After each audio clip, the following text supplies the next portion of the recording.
Hey, welcome back to the Dropping In Surf Show, episode 12. My name is Rob Case. I am a surf paddling technique coach located in Belmarin Keys, California. And my co-host Jim Sigelnik is a doctor of physical therapy located in Greenbrae, California.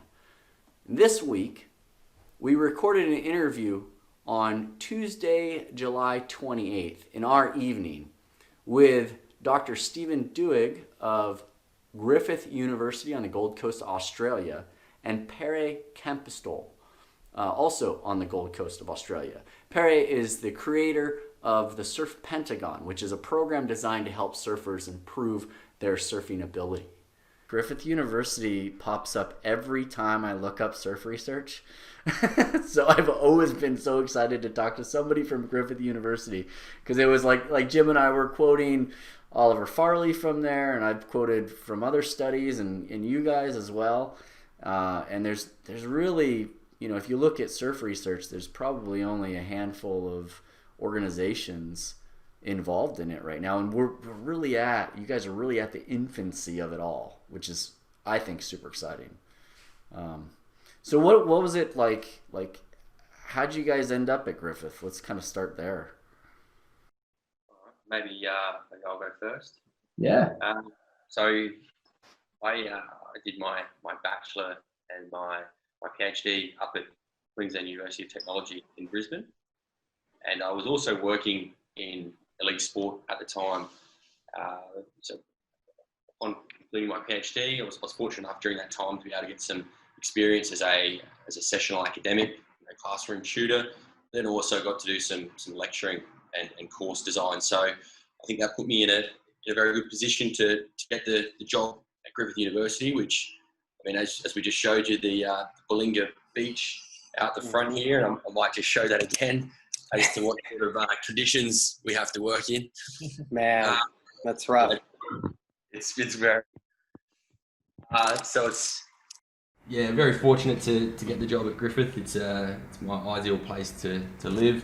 It's a great university. We've got some great researchers, some great senior academics, and then some great opportunities in terms of our partnerships. So, funny enough, I did my PhD on hamstring strain injuries. So I've moved from land-based to water-based animals. But yeah, the surfing stuff, I mean, that's in a nutshell. The surfing stuff has really come out through, I guess, Pere, who was an undergrad at Griffith University. So I'll let him chat about his lead-in experience. Yeah, so, well, I was really lucky to have, first of all, the opportunity to come to Australia and study here, because I'm originally from Spain. And probably if I would have stayed there, all of this wouldn't have happened, per chance. So really grateful for that. And then, yeah, I studied my exercise science here, and since then everything I've been studying or learning, I'm kind of thinking, probably like you guys, like how can I apply this to surfing? Everything I learned. And yeah, we had this amazing opportunity to start doing some pilot research this last summer. And that's how we started doing this little surf paddling research with Steve. Yeah, and that was really good, really exciting. Oh, that's super cool. So I'll take the opportunity just to pump up, I guess, myself, but more so the university.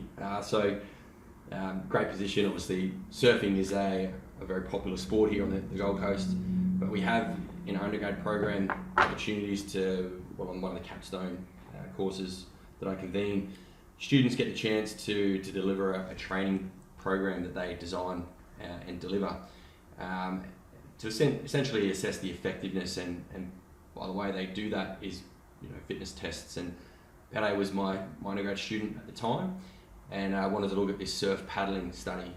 So yeah, Griffith as a university gives these great opportunities. We've got a pool, we've got a track, we use the Olympic sized swimming pool, to essentially to measure all of these different variables that are related to paddling performance.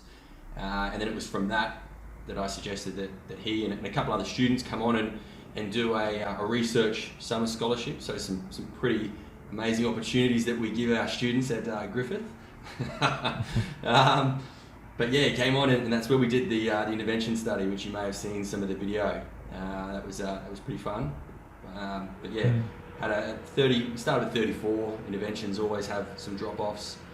4-week program, very intense, 3 sessions per week, and then we split them into their training groups. So yeah, I guess that's a little introduction as to the relationship between Pere and I.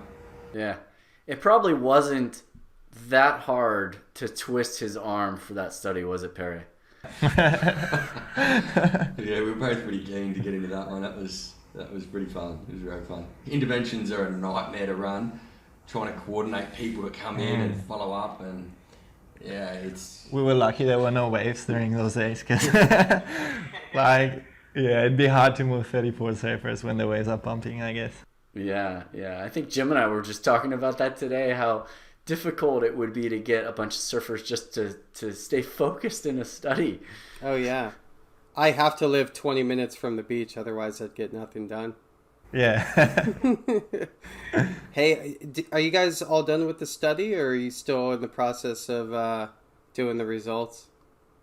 Yeah, we are analysing. The plan is, I mean, it's a pilot study because of the drop-offs. We weren't quite powered, but it's a nice pilot study.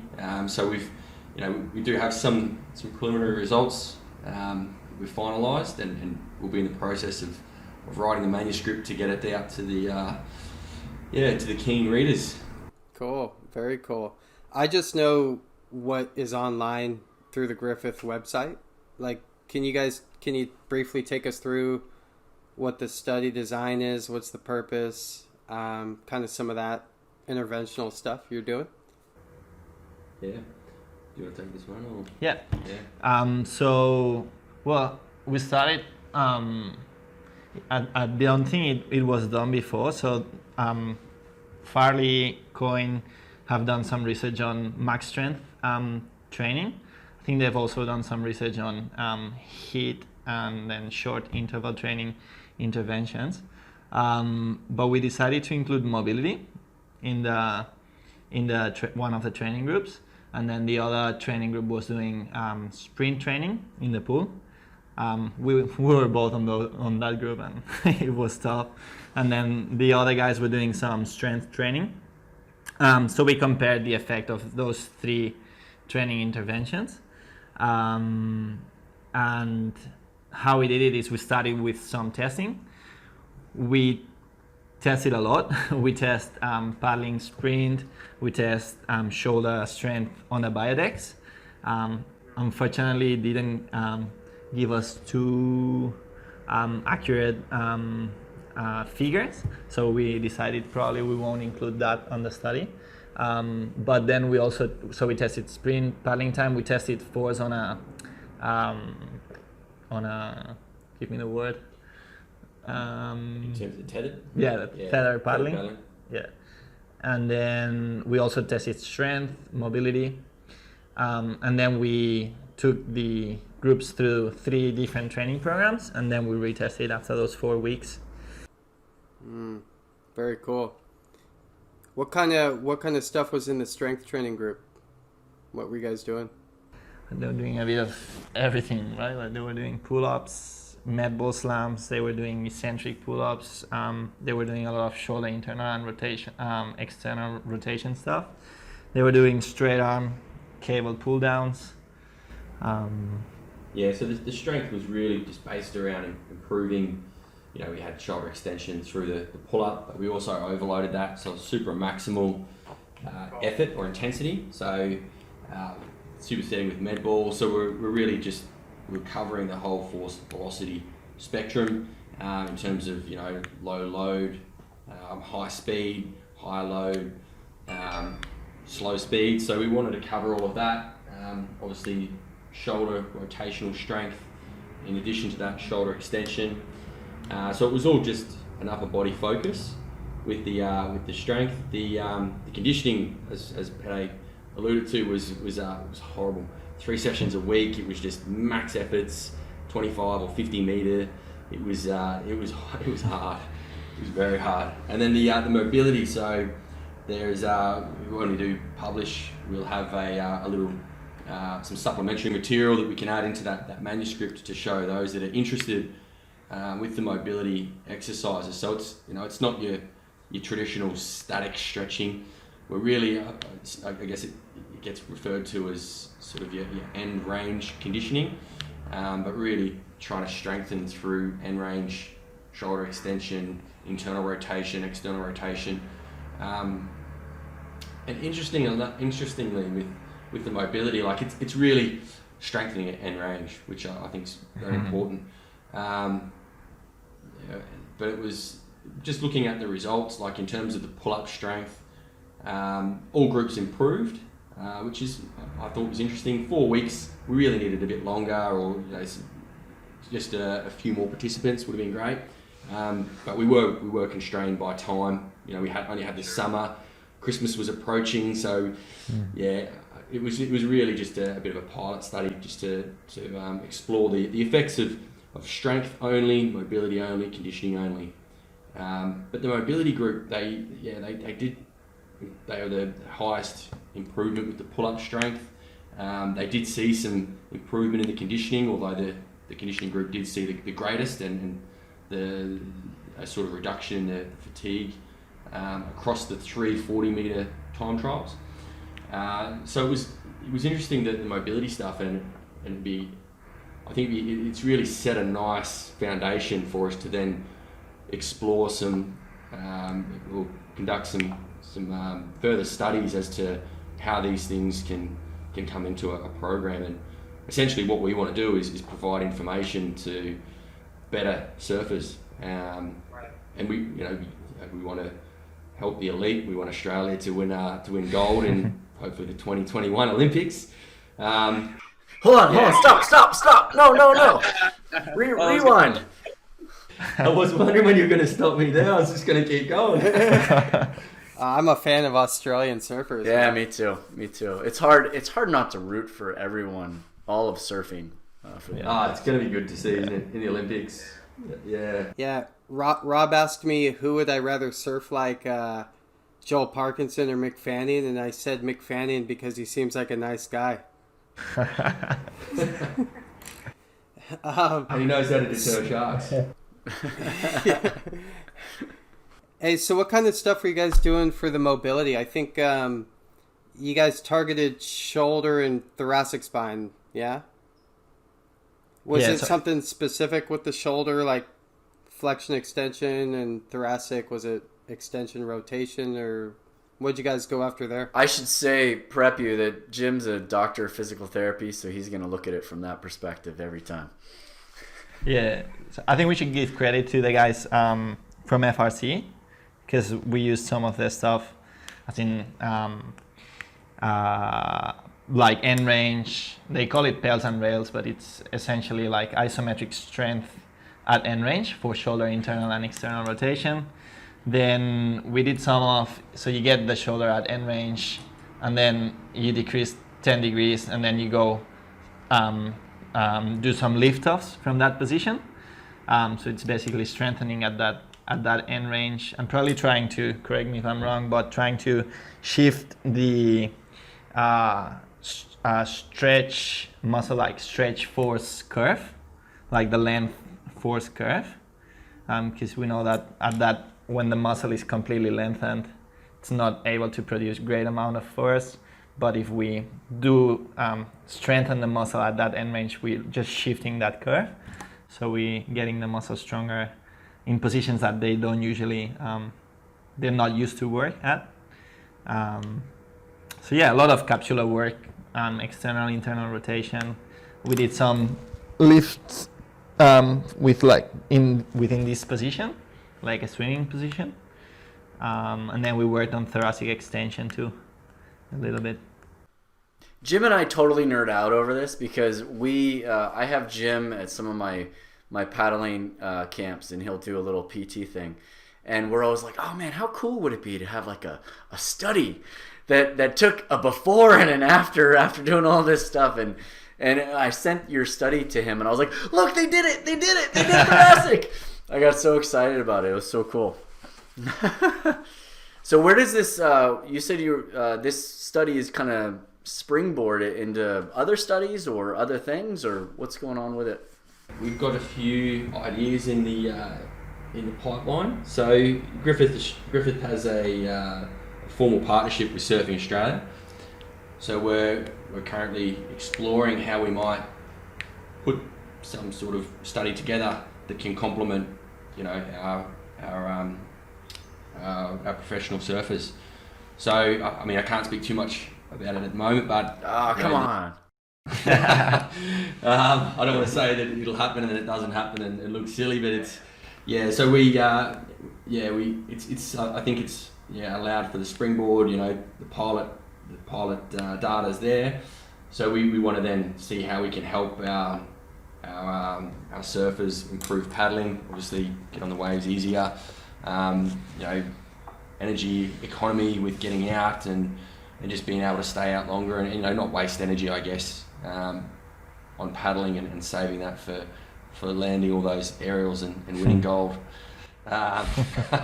So I mean the paddling stuff, we're hopeful that we can then collaborate with Surf Australia. Obviously, is our national sporting organisation for surfing, and that'll then allow us to reach further.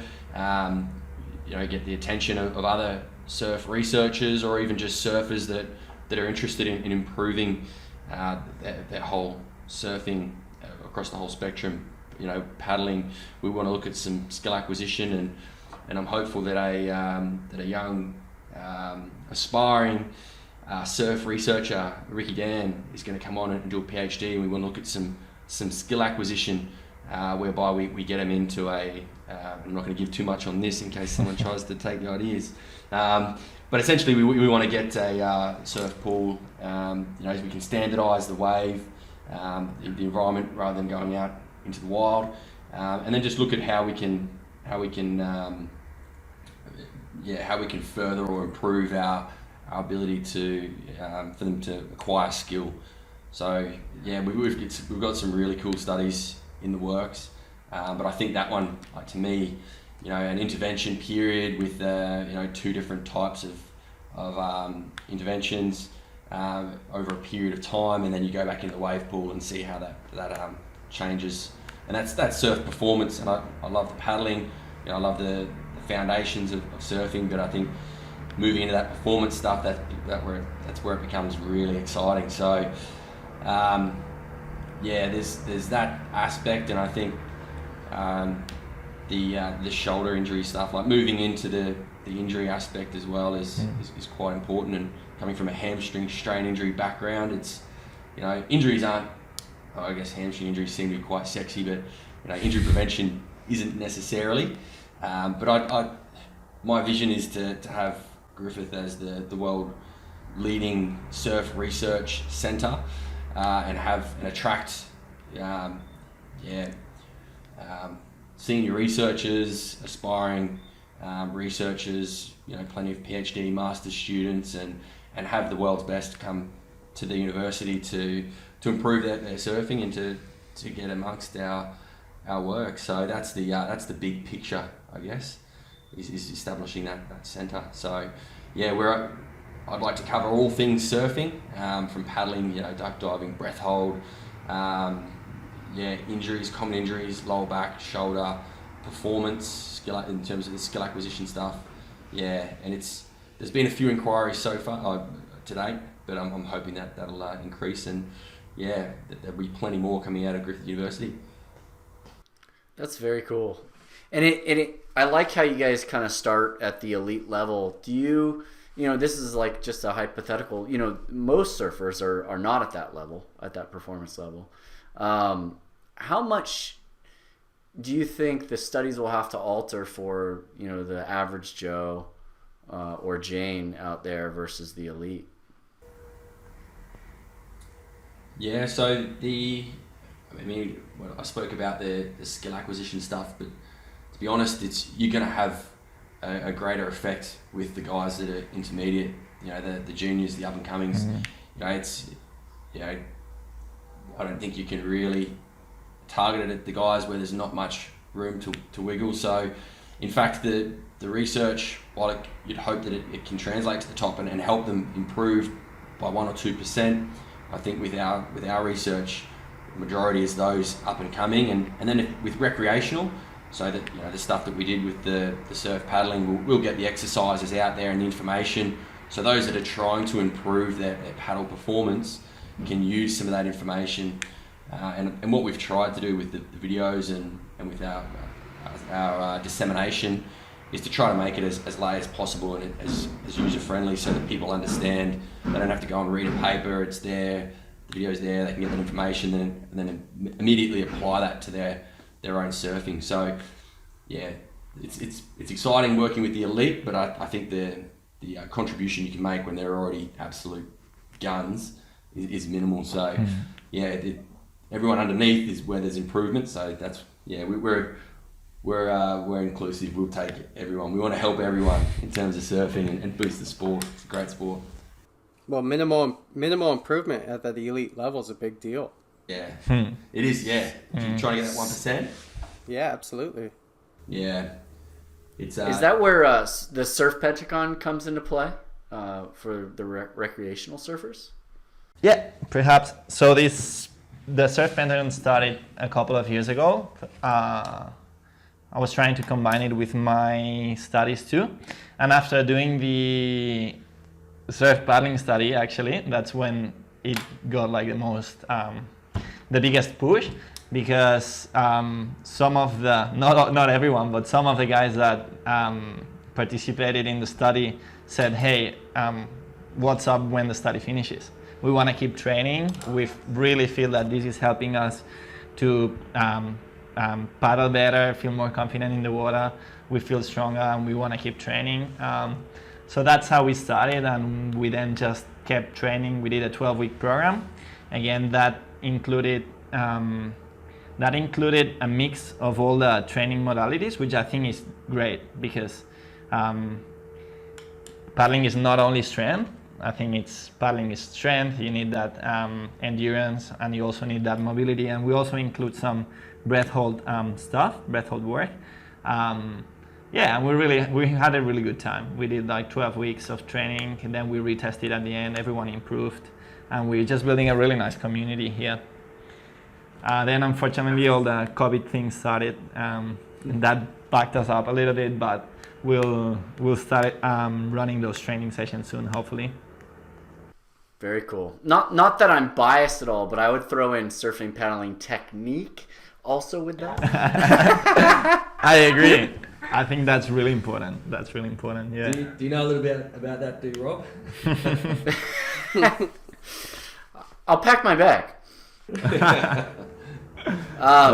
Speaking of kind of just measurements, going back to that study, I know you guys did use the tether to measure force. What was the decision behind that versus other technologies? Because I know other studies, University of Porto, Marcio, I'm going to butcher his last name, I'll just say B. He used the tether, and some others have used the tether. What was it about that measurement of force versus others that drew you to that? Yeah, I guess access to equipment and very limited time to try to get access to that equipment. So up at the university, we have an Olympic swim squad, Michael Bowles swim squad. So numerous Olympians that are there. So they're supported through our academy, through our Queensland Academy of Sport. So it's government funded. They have a tether which they use for essentially monitoring athletes. And there's been a little bit of work done on measuring force in swimming with tether, different strokes and whatnot. We unfortunately, we didn't have the equipment in terms of like to measure or assess technique. We did go for the cameras side on when we were doing the 40-meter sprints, trying to sort of one in front. We tried our best to, and then one by the side. Be great to get underwater, and then a drone up top as well, just to get the whole picture. But the tether, I was just interested in the amount of force. We can then measure force with each individual stroke, while recognising that, of course, it's not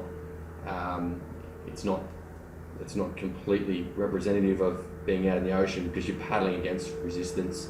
You've got that tether that's preventing you from continuing forward. So it wasn't completely ecological, but it was it was out of interest. I wanted to know, how much stroke they were producing, how much force they were producing per stroke, and whether that had any relationship with their 40-meter time trial, the strength stuff, the mobility. So it was really that was the decision behind including the tether.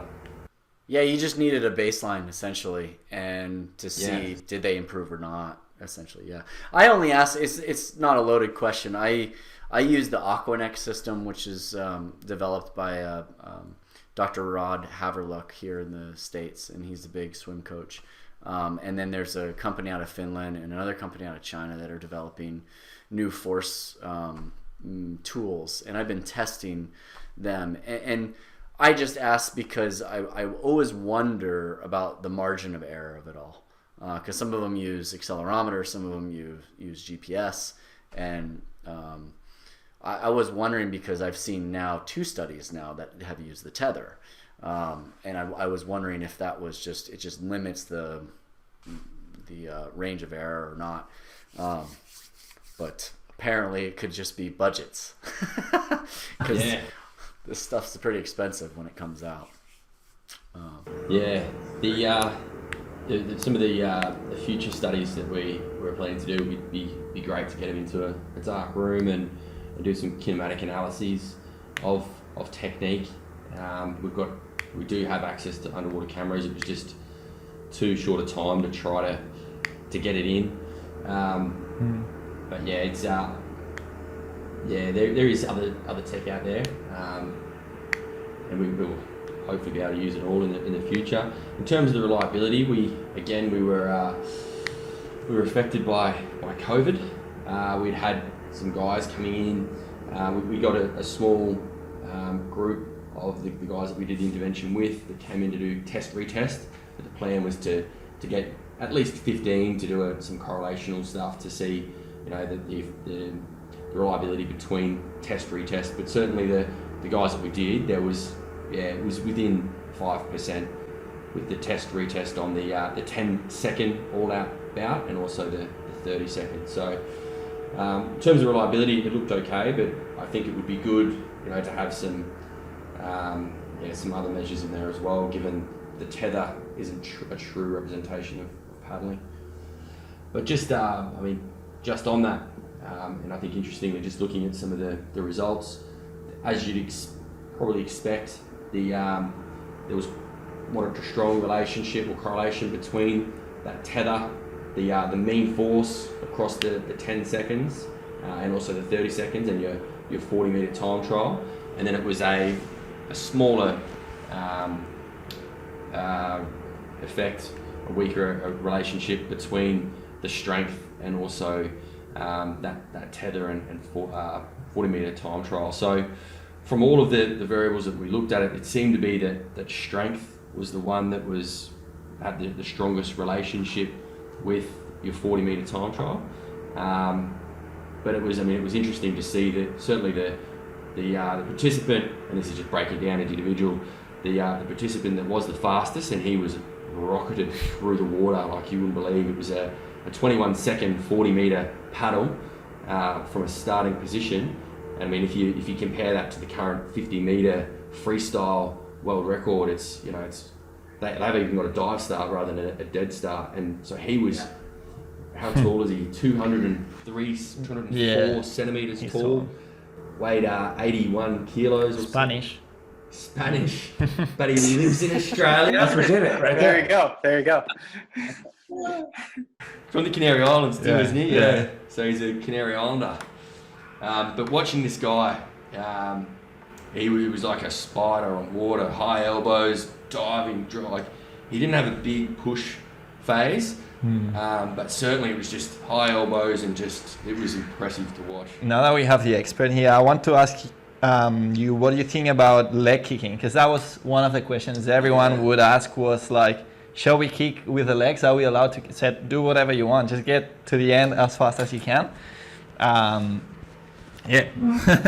So we saw some kicking, we saw some people just keeping the legs up. There was that study done showing kicking helped in those 3 groups. I'll tell you I'll give you the long answer. How about that? Since you guys are analytical like me. So in swimming, what they've found is that kicking does actually add propulsive force and thrust backwards through basically kind of like a swimming eel, how they move through water. There's these opposing vortices that shoot water backwards and it propels them forward. And so the foot, when it's bent or when it's flexed straight, acts with the lower leg and creates that kind of motion, right? And so you get this backward thrust similar to like a swimming eel. And that actually has been proven to improve their swim times. However, I'll get to that point. And then in addition to that, with the downward thrust of the foot and the leg, it has that equal and opposite reaction of lifting the hips and lifting the legs and reducing drag overall. So they get higher speeds because of the increased thrust and because of the reduced resistance. So they get those 2 factors helping. Translating that to surfing, though, since there haven't been really any studies done on it, here's my hypothesis of it, is that there's no way that we on a surfboard, even if we're on a shortboard, are going to get the thrust from the vortices that are created because we're not submerged in the water enough. There's not enough of our leg actually submerged in the water to get that kind of flexing motion. So any improvement in speed is going to be solely due to the fact that it's lifting the tail higher in the water and reducing form drag underneath. So that's to you guys to go improve now. I'm so excited. Thank you so much for signing up to do that research. But that's the bottom line, is that they've had the one study showing that it improves speed. But I always tell clients kicking is number 8 on my 8-step checklist for level 1. And I say, hey, listen, if kicking throws you off your board, you're adding more drag and you're slowing yourself down more than you would have if you didn't kick. So there are certain things that are required in order to have a good, effective kick, as well as good effective propulsion and power in your stroke through the biomechanics, and that all happens with balance and several other steps above there. So if you kick and you can do it, do it. Yeah. But it's so funny because I bring in swim research all the time, and that's why I think surf research right now is so exciting, because swim research started back in the 60s and 50s and 60s, really kind of came on in 60s, 70s, and it was maybe a handful of organizations doing it, just like surf research is right now around the world. But we have such an advantage because we're in a world of amazing technology versus the 60s, and we have the whole swim world to kind of piggyback on and just basically alter maybe some of their studies to validate or disprove whether or not they work on a surfboard or not. So I think there's almost an infinite number of research questions that you guys get to answer, which is super exciting. But it's also, we're at our infancy. We can basically build the future of surf research, which I don't know, do you guys feel the same way? Because I'm like super nerding out on it. I'm excited. Yeah. And because of our swimming cousins, we can just follow on from the research they've done and test to see if it's the same in swimmers. And I guess just touching on the shoulder injury stuff, there was some research by an Australian group back in the early noughties that looked at the mobility. So going back to mobility, referring to the stuff that we've done, there's that sweet spot. Not enough internal rotation, external rotation. You've got that increased risk of injury. Not enough increased risk. Too much increased risk. So I think it'd be interesting on the board, given that we are, like you said, we're on a surface. We're not fully submerged like a swimmer.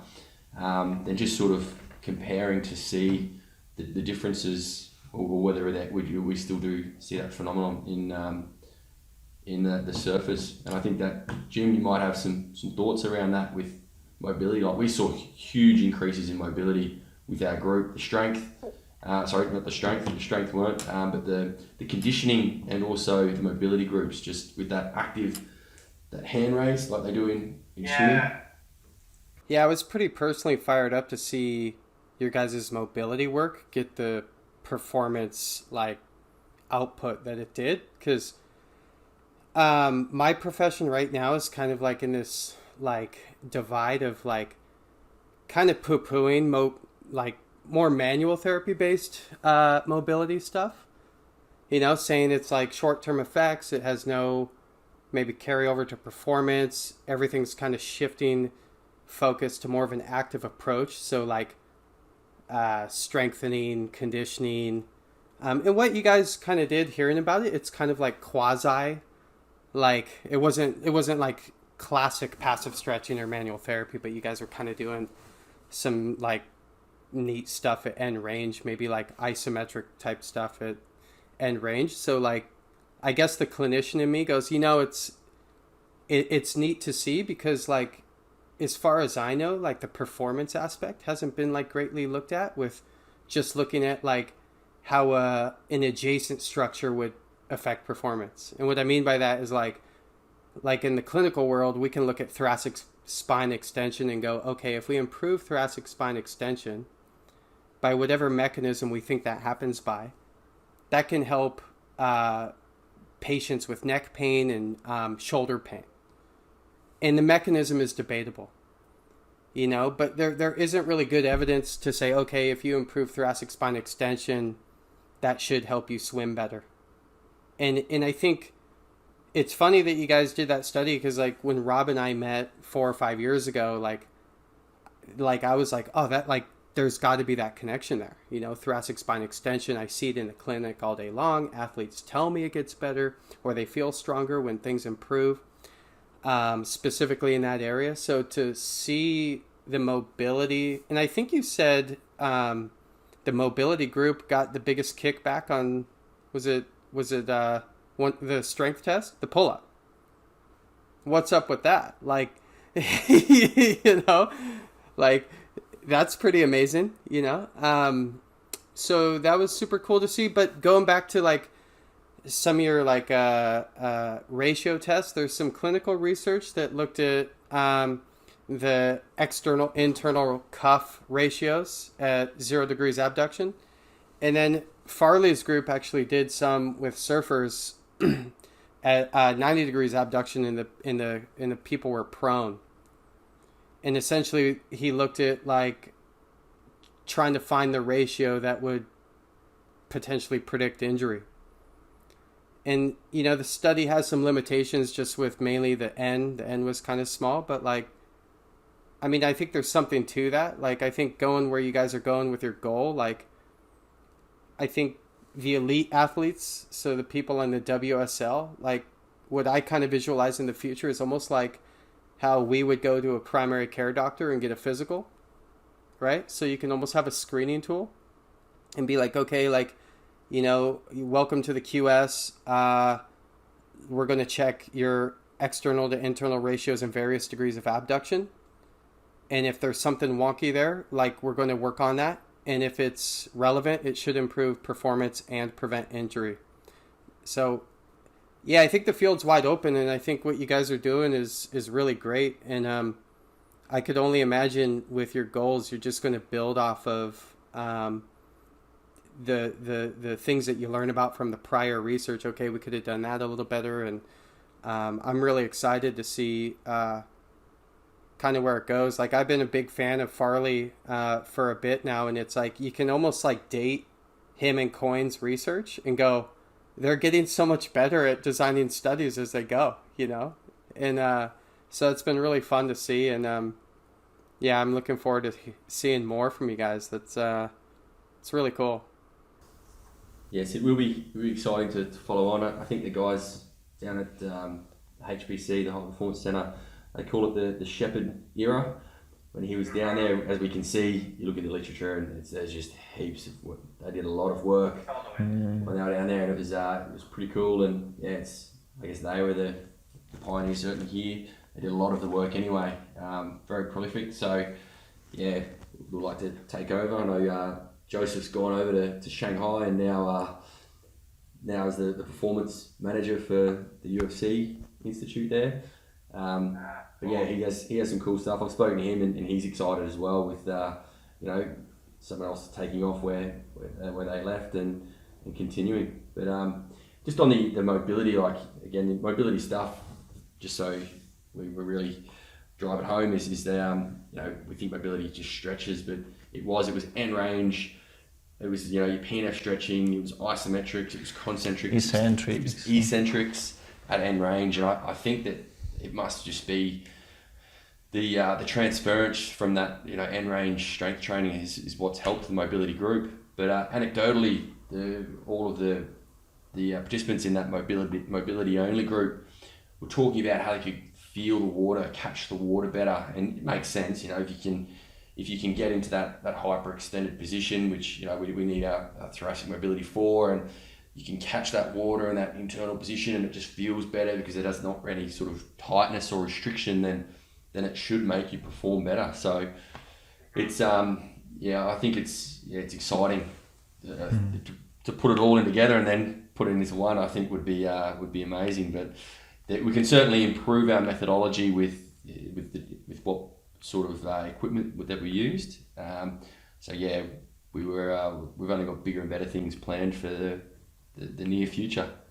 Yeah, so Rob and I do these surf camps that also got kind of thwarted with COVID this year, but we have a level 1, which is as the name implies, it's more of like an introduction, and my portion of level 1 is going over different modules of regions that complement what Rob teaches. And thoracic mobility, specifically extension, is in that. And I usually preface it with, there's a lot of clinical research that says there's a connection between thoracic spine mobility, specifically extension, with shoulder and neck function, mainly pain. And so I kind of leave it at that. And then I throw a battery of like thoracic open books, which might be referred to as more dynamic. I kind of come from the old school. I've been practicing for 12 years now, but I mean I've been reading stretching based research since 2000, and so a lot of things have changed since then, but it's pretty basic, so it's neat to see. I think we can all probably kind of like think of unique ways of getting the mobility, and that's just kind of fun to nerd out on and talk about the mechanisms for why that happens. But if you just get the mobility, like, it has to help shoulder function, which obviously connects to paddling, and so like what Rob does very well, he's like the motor control guy, right? Like the biomechanics of paddling, talking form and this and that.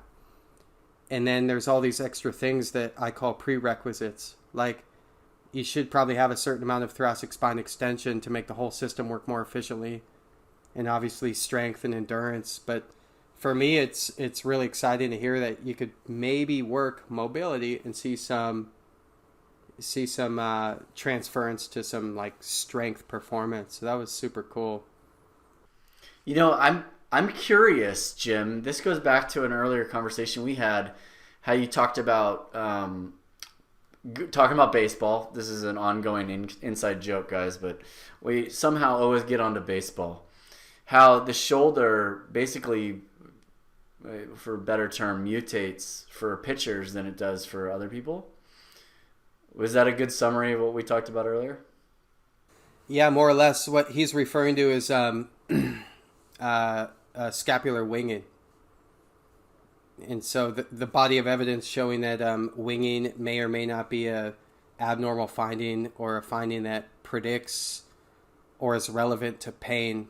It might be more of a structural or a neurological adaptation to performance, and it might actually be yielding performance. So we were kind of talking about the debate there.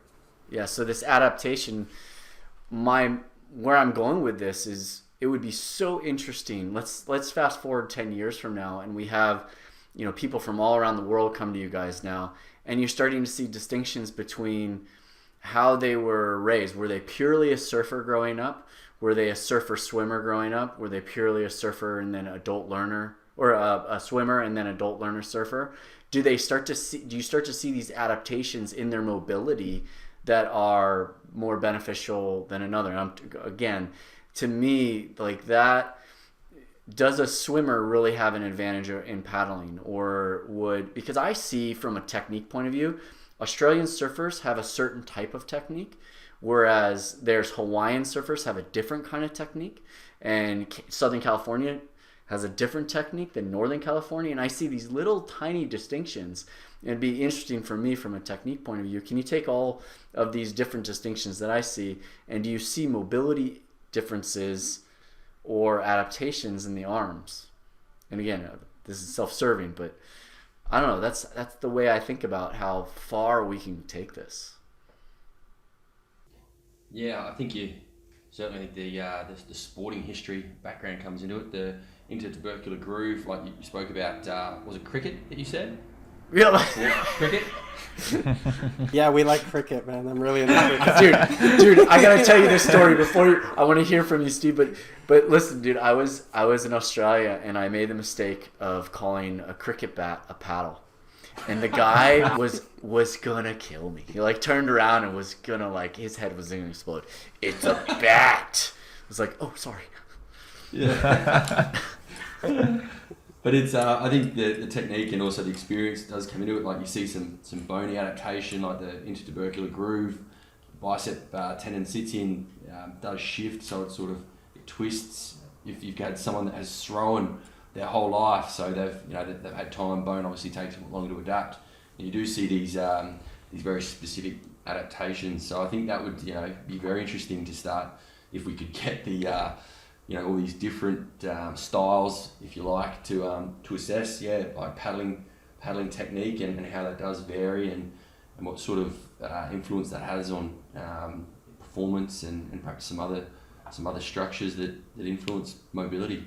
So that you could have like these legendary families of surfers and look at dorsiflexion of the ankle and of the hip and the knee, and because some of these guys, they have the most amazing mobility in their ankles, and I look at them like they're like Gumby, and I work every day at my mobility. I'm getting maybe a 0.5 millimeter a month improvement. Mm-hmm. Mm-hmm. Well, there's some. In 2004, I was out in Australia, and I realized how ridiculous it is for Americans to call baseball and use the championship game as the World Series, and it never was weird to me. But I was in Australia do you guys know what the World Series is? Yes, we do. All right. So I was out in Australia hunting for pubs that were playing the World Series in the States. I really wanted to see it, and I couldn't find a pub that was playing the World Series. And in the middle of conversation, I realized what an ignoramus I must have looked to these guys, because I was going around asking, hey, are you guys showing the World Series?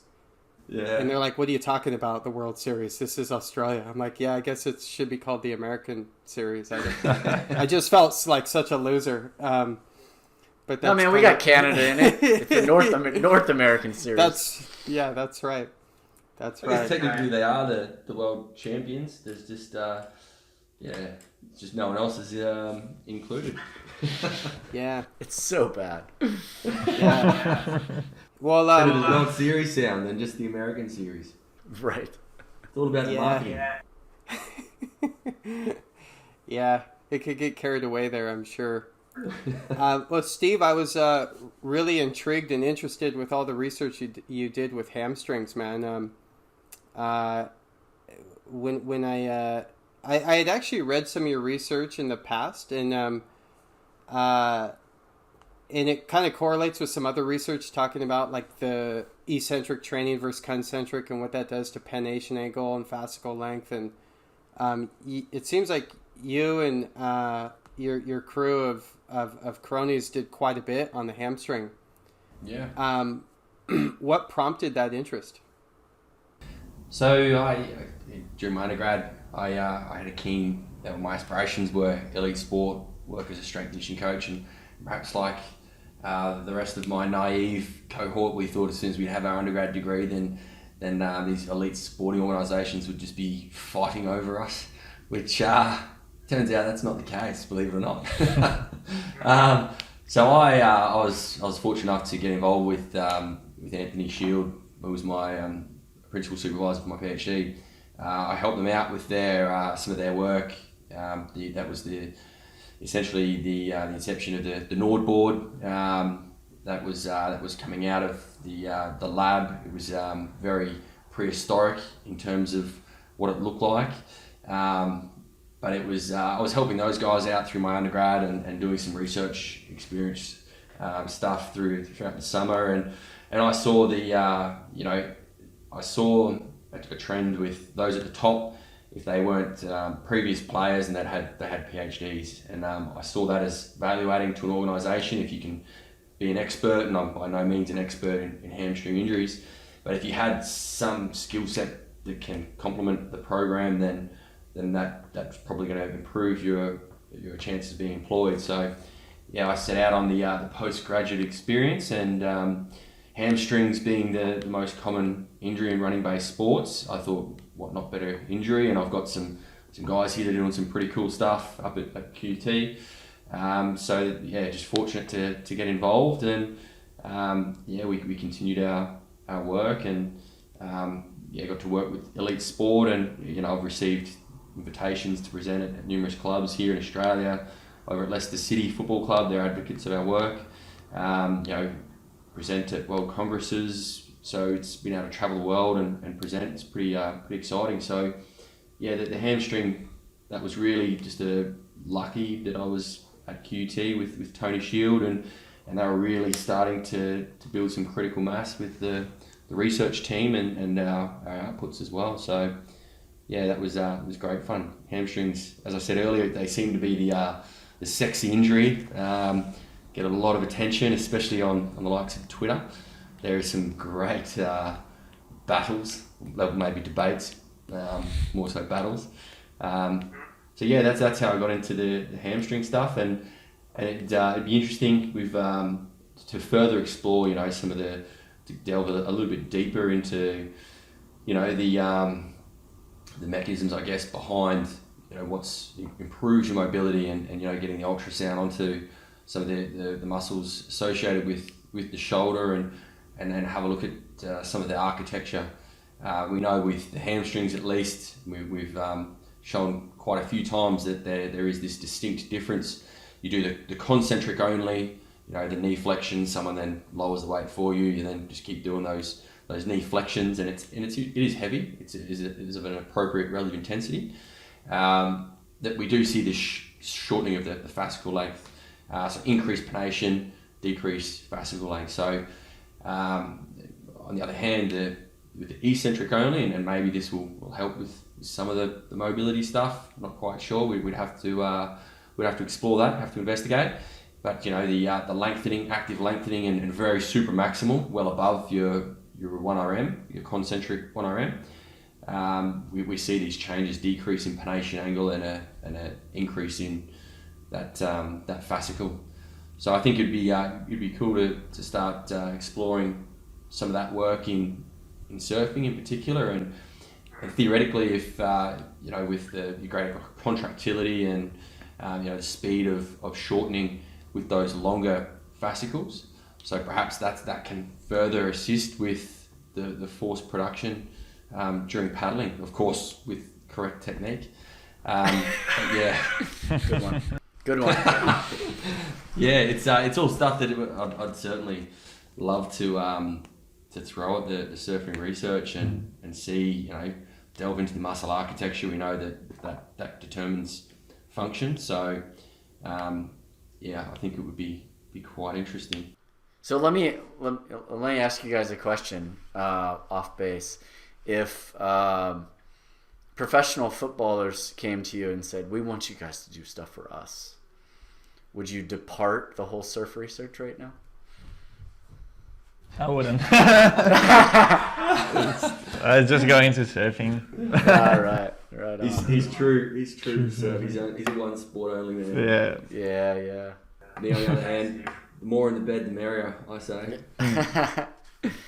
When did you guys get into surfing? Like young? I started, so originally I'm from Girona. It's a little town very close to Barcelona. It's 1 hour drive. Mediterranean, La Costa Brava, it's called there. Very calm sea, windy sometimes, but no waves, just in winter occasionally. So unfortunately I didn't discover surfing until I was about perhaps 14, 13 years old. And that was in California. That was the first time I surfed. And I loved it since the first day I started. I've always been in the ocean. My dad loves fishing and water skiing. So I've always been in the ocean. But since I went to California, I tried surfing for the first time. Then came back to Spain. I bought a board in Jack Surfboards in Huntington. Brought it back home and then just kept surfing there. And then lucky when I was 18, I could start getting my car and driving up north. In the north of Spain, we have some good waves. Portugal, France, and then we would travel to Morocco a lot. Then I was lucky to move to the Canary Islands. I lived there for 3 years. I was working there and surfing every day. And then I moved to Australia and I've been surfing every day since I got here. You got the bug and then you stayed close. You stayed close to the coast. Yeah. How about you, Steve? Yeah. Well, my experience was nowhere near as exotic as that. No one's is, so. Can't beat that. So I grew up, so my adolescence until the age of 12, pretty much on the border of the Simpson Desert, about 400 or 500 kilometres inland. There was nothing but red dirt, sand, spinifex and tabletop mountains. So yeah, couldn't be further from the surf. In my teenage years, I was up in a place which is sort of affected by the Great Barrier Reef and a shipping channel. It was a town that was very much built on heavy industry. There wasn't much, as I said, surf that got there. So it wasn't until I was in my 20s that I started showing interest in surfing. And even then I was living up at Brisbane, so making the trip down can be challenging, work commitment. So it's only really since being on the coast, or say the last 5-6 years, that I've really been getting into the surfing. So very much started late in life. So yeah, once you get the bug, that's you, isn't it? Like you just want to get out there as much as possible. You're in the tribe and it's in your blood and you're done for. All other commitments are terrible. Yeah. Lots of board meetings. You just call them a board meeting. I now live a kilometre from Crumban Alley. The Crumban Alley is packed. It's far from a secret spot, but it's just it's amazing place. A beautiful Point Break, nice, beautiful big rock. Sunsets, mornings, like the water, the colours. It's spectacular. Yeah, but just a bit of football research. We do have some that's happening at the moment. So I'll take this opportunity to give a little plug and get people keen on the findings. So it's 6 elite football teams. It's 2 from the Australian Football League, which is our elite Aussie rules football, and the other is the elite rugby league, so the National Rugby League, or AFL and NRL as we refer to them. And we're following on for some of my colleagues, Julie Hydes' work with multifidus, just trying to understand, I guess, the relationship between the cross-sectional area of the lumbar multifidus and risk of non-contact lower limb injury. And we've also thrown in a little novel strength test that's got a fatigue component in it. So we're looking at hip and trunk extensor strength and also the fatigability. So a little fatiguing protocol, as I said, in there, and we're looking to see whether that, or the trunk strength and fatigue is a risk factor for injury. So it's actually the largest prospective injury study that's been conducted to date within the NRL. So there's some exciting stuff there, and again, everything is affected by COVID, but we were nearly in a sticky position. We went and collected this data at the start of the year, the cross-sectional area for quadratus lumborum, multifidus, the strength, And then, of course, for prospective studies to happen, you need the season to occur. And so it got cancelled, and we spent 5 weeks travelling the country to collect this data. So, whew, but it's happening. It's happening now. So it's So I enjoy football. I enjoy surfing. Still play football. So it's it's exciting. Do you prefer Australian Aussie rules to rugby? I live in Queensland, so I actually can't say that I prefer AFL. Well, you guys only have one team up in Queensland? Two AFL and two NRL. Yeah. So it's no, I enjoy them both. Like you have your diehards that won't ever watch a game of the other one, but that's not me. They're both completely different games, and I like them for different aspects. So it's I'm neither. I got to tell you this story about my first AFL game. I was down there with my old job, and I was visiting a friend, so he took me to St. Kilda. I forgot who they were playing, but we were up and we were having our little meat pies and our beers and our fish and chips, and we were like I was just enamored with this sport. Like nobody would stop running, and I was just like, what's going on? Like, how do they not get tired, right? And there's this lady, and she's cursing like a sailor at the players, like, you bleep bleep bleep, you've got to be kidding me, that was a bleep bleep crappy play, and my grandson can run better than that. And I turn around, and it's like an 80-year-old woman, like just fired up about about this game, and I was like, man, this is awesome. Yeah, yes. Yeah, the Victorians in particular, they absolutely love Aussie rules footy and the AFL, but Melbourne Knights, as you would experience, like they could fill the MCG, which is 100,000 people plus for a game of ping pong. Like they're sport mad. They love it down in Victoria. So it's a great place to go, especially for the sport. I'm not too keen on the cold, but Bells Beach is down there. Sneak across to Geelong and away you go. Yeah. Jim, I don't think we're gonna get Steve to visit here then, if he's not keen on the cold. Yeah, probably not. We might be able to get Pere up here. What do you think? I'll just bring my jumper. How cold is it now? Well, the water temperature doesn't change year round. It's between 55 and 60 Fahrenheit. It's the air temps. And the air temps, not too bad. But I wear a hood all year round, if that tells you. Yeah, I wear a hood all year round too. Yeah. But no booties. I need as much dorsiflexion in my ankle as I can get. Well, hey, thanks, guys. If people want to get a hold of you, what's kind of the best way to touch base with you guys? Yeah, I've got.